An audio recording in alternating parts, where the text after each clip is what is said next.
buenos días, licenciado. El tema que me ha tocado a mí es el patrimonio familiar. El siguiente trabajo que voy a presentar tiene como particularidad hacer énfasis e ilustrar todo relativamente relacionado al patrimonio familiar, siguiendo principios para tratar que las familias en general conozcan este tema que es de vital importancia en el núcleo familiar, especialmente para los desamparados en una desvinculación conyugal o divorcio, que llegarían a ser los hijos, ¿no? Las investigaciones que se realizaron y el ordenamiento jurídico prioriza la seguridad de los hijos para que tengan una vida digna, una vida de calidad y que pueda satisfacer todas sus necesidades vitales y principales como nuestra constitución política del Estado nos lo garantiza, ¿no? Siguiente. Concepto. Un concepto breve sería: el patrimonio de familia está integrado por un conjunto de bienes, muebles e inmuebles que se constituyen el objeto de satisfacer las necesidades de subsistencia de los integrantes de la familia. ¿Qué quiere decir? Es el conjunto de bienes libres de gravámenes e impuestos, inembargables y no susceptibles a enajenación, que la ley destina a una familia con el fin de proteger y asegurar la satisfacción de las necesidades básicas de todos los integrantes de la familia, ¿no? Eso llegaría a ser.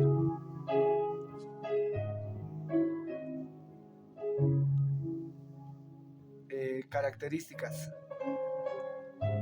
Eh, su principal objetivo del patrimonio familiar es proteger y garantizar el sostenimiento y bienestar de la familia. ¿Qué quiere decir? Que tiene que proteger y garantizar la calidad de vida de todos los integrantes de la familia. Como segunda característica, este patrimonio es de interés público y los bienes que lo constituyen son inalienables e inembargables. ¿Qué quiere decir? Que no se puede vender, no se puede hacer ningún tipo de gravámenes y no se puede hipotecar y todo eso. ¿Sí? Siguiente. Constitución del patrimonio. Bien, el, en, nuestro, en el Código de Familias, Ley 603, dice: el patrimonio familiar se constituye en forma única por resolución judicial a pedido de uno o más miembros de la familia y se registra en la Oficina de Derechos Reales. ¿Qué quiere decir? La constitución del patrimonio familiar hace pasar a los beneficiarios la propiedad de los bienes. También se regula bajo propiedad compartida, en ese sentido que atendiendo a cada uno de los integrantes o miembros de la familia al que se destine, se determinará el patrimonio familiar señalándose claramente los nombres y apellidos de aquellos a favor de quienes se constituye. Mucho también depende la proporción del patrimonio familiar a las necesidades de la familia. ¿Qué quiere decir? Puede aumentar o disminuir el patrimonio familiar siempre y cuando si los integrantes se aumentan o se disminuyen. Ahora,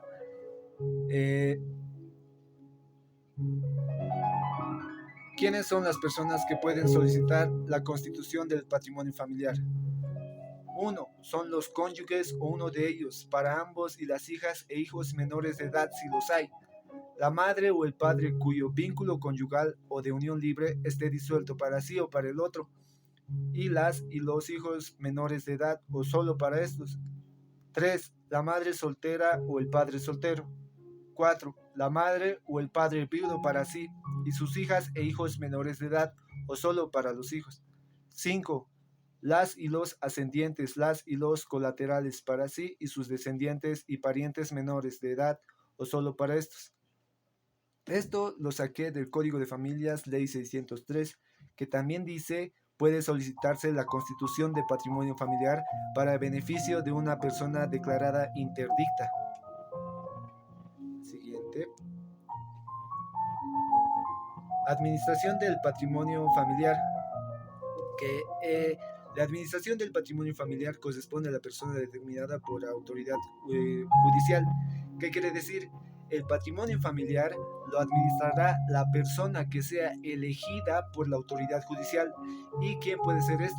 Puede ser la persona que solicitó la constitución, puede ser los beneficiarios o puede ser el tutor. Siguiente. Casos en los que se extingue el patrimonio familiar. Inciso A.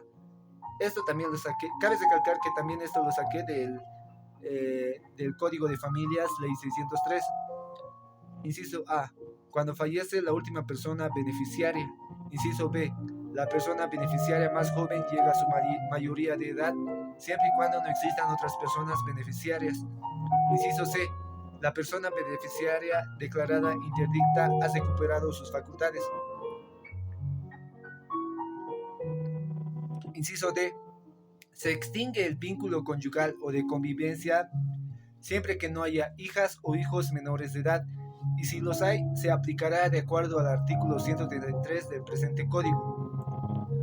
Por invalidez del título, reivindicación, mejor derecho de propiedad, expropiación o destrucción total del inmueble, salvo en estos dos últimos casos, lo que se dispone en cuanto a expropiación o destrucción del patrimonio familiar, que más adelante lo voy a ir explicando mucho mejor. Inciso F. Por acuerdo voluntario de las y los beneficiarios. Debe declararse extinta judicialmente por la parte interesada. Es decir, ¿qué quiere decir? Que la parte interesada, la parte que ya no que quiera ya declarar extinta el patrimonio familiar, es quien debe declarar judicialmente, ¿no? Siguiente. Disminución o ampliación del patrimonio familiar. El patrimonio familiar puede disminuir cuando excede notoriamente las necesidades de acuerdo al número de integrantes de la familia. Puede ampliarse cuando sobrevienen hijas o hijos o son incorporados nuevos integrantes. ¿Qué quiere decir?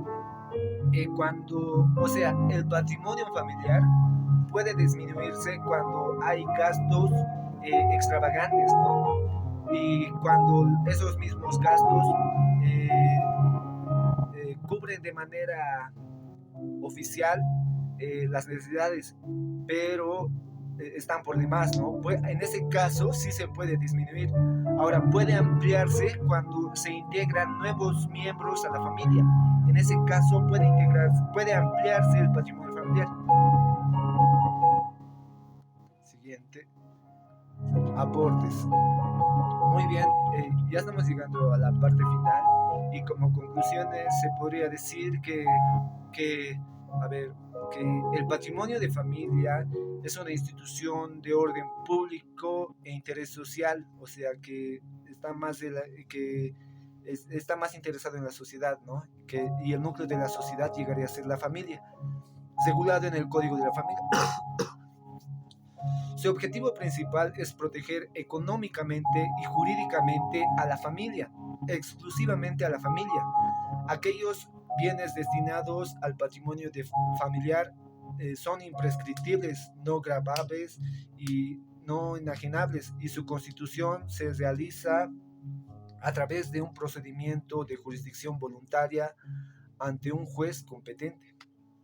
Ahora, el aporte de Maquiavelo es muy interesante perdón.